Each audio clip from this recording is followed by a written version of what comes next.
Historic and exciting news from Carnival Cruise Line, as the creators of the fun ships have just announced the names of their next 2 XL class cruise ships, and it's a move that connects their future with their rich past. I'm Chris Frame, maritime history author, and thanks so much for joining me. Carnival's newest XL class cruise ships, the 4th and 5th for the brand, will be named Carnival Festivale and Carnival Tropicale.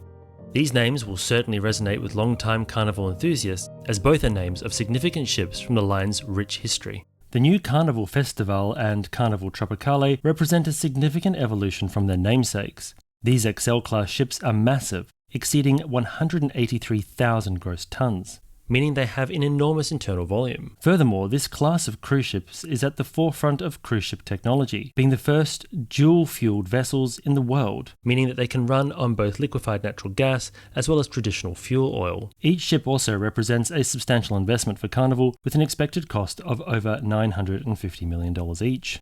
The naming convention of these ships aligns with the previous XL-class ships, with the Mardi Gras, the first Carnival ship of this class, being named after the very first Carnival ship, as well as the Carnival Celebration and Carnival Jubilee, both named after 1980s-era Carnival cruise ships. So it's a very thoughtful way to connect with the company's heritage and link it to its future. Let's take a look back.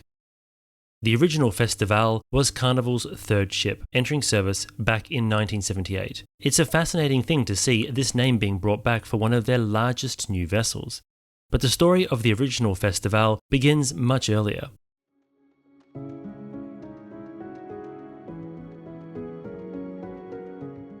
Built in Clydebank, Scotland by the John Brown shipyard, she was launched as the Transvaal Castle for the Union Castle Line.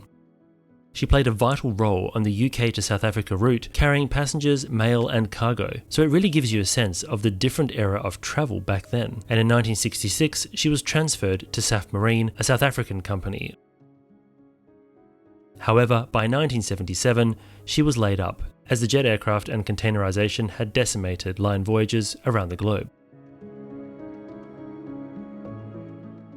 This is where Carnival stepped in. They acquired her in 1977 and undertook a significant $30 million refurbishment in Japan. This transformation turned her into the fun ship that we remember, with her former cargo holds being converted to extra lounges, entertainment venues, and an increased passenger capacity. The Festivale sailed with Carnival until 1996, becoming a beloved member of their fleet, and went on to sail for several other brands until the early 2000s.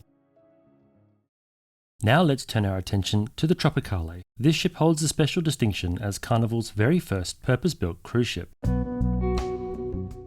Tropicale was constructed in Denmark and marked a new chapter for the company.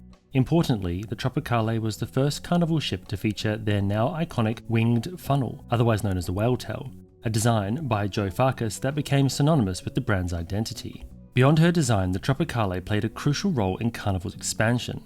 As the Carnival fleet grew, Tropicale was used to try out new markets, in cruising destinations such as Tampa, San Juan, New Orleans and Alaska. Tropicale was retired from Carnival in 2001, but her sailing days continued under different names and with other cruise lines, including Costa Cruises, P&O Cruises Australia, Pullmantur and even Peace Boat. What are your thoughts on these classic names returning to the Carnival fleet? And on such innovative ships? I'd love to hear your opinions in the comments below. Thank you as always to all of our channel members for your ongoing support.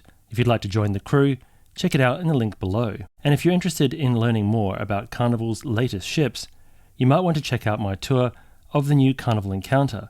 It's available on the screen now. Thanks again for watching, and until next time, I hope to see you on board.